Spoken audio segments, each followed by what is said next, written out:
having your voice heard, expressing my opinion, and just having that farmer voice really does make a difference. Hello and welcome to this edition of the State of Soy. I'm Aaron Pudsey, and today I'm visiting with April Hemis. April serves as a director for the Iowa Soybean Association, one of 22. She also serves as a director on the United Soybean Board. And April, I know that your service both at the state and the national level consumes a lot of time, a lot of effort. What drives you to serve?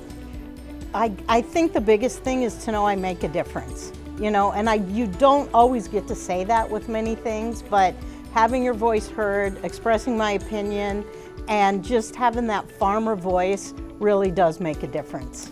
I'm sure as you're out and about, as many farmers do, as they're going about their daily activities, they're going to hear about what is the soybean checkoff doing for me as a farmer. Yep. You get that question. You have a front row seat in terms of those investments. How do you answer that? You know, I just say, look at all these things we're doing, and I'll say new uses and, you know, renewable diesel and soy oil and tires, and, you know, here's your checkoff funds, not to mention exports. You know, I am very fortunate to get to go overseas and talk to those soybean buyers overseas.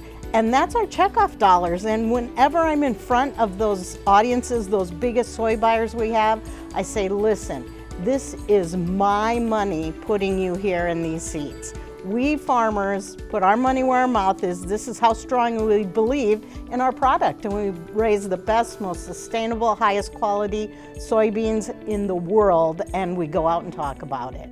You're representing, first and foremost, the Iowa farmers at the state level, and then also taking their perspectives to the national level, where then you interact with farmers who are representing their constituencies from their states. You have to be a full-time farmer to serve either at the state level or at the national level. As a full-time farmer, you bring that with you in the leadership role, but where else do you get that input that then you take and make decisions based on? A lot of times, especially when working with staff, they are so concentrated on their area, and I'll go, wait a minute, that's not what I think, so that's not what a lot of other farmers think, or just to give them my perspective. On the farm, this is what I do, this is how I do it, this is how I see the change. Even more so, what I love is other farmers saying, hey, will you guys research this? Why is this happening? Or why, you know, like I think my cover crops are making a difference, and my soil is we just went through a drought. I think that my soil there, my land that I use the cover crops on did better because of cover crops, but how can I prove it? And that's where our checkoff dollars come in, and they can do that research. So, you know, the things we do on the farm and how they translate to better investments with our dollars. Lastly, April, what right now gives you optimism, Heartburn? confidence? Oh, I thought you were going to go Heartburn. Let's go Heartburn. What is the one thing maybe at night that keeps you up? Drought. You know, are we going to get the rain? But that's every year. The thing that has really crept up and reared its head is interest, you know, the high interest rates. We've literally doubled in the past few years. So what's the cost of storing my grain? What's the cost of my inputs? You know, and having that money on loan, you know, those things. But the optimism is, so much, because of everyone wants to grow soybeans now because of all the things that are coming online with renewable diesel, with new uses, things like that. It's really exciting times for soy, sustainable aviation fuel. That market's really taking off. See what she did there. And how many directors are there at the national level? 77. 77. Yeah. So part of that team of 77, part of 22 at the state level.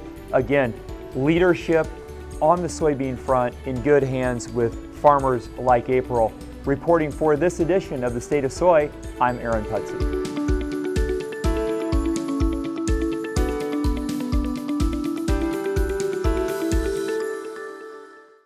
Farming is a competitive business, and you need equipment you can count on every single day. That's why for nearly 90 years, farmers have entrusted their grain handling to Brandt Agricultural Products. Brandt's full line of hardworking conveyors, augers, grain carts, vacs, grain bagging equipment, and tillage equipment are made to deliver the competitive edge you need to lead the field. and are manufactured here in the USA. For more information on our full line of products, visit Brandt.ca today.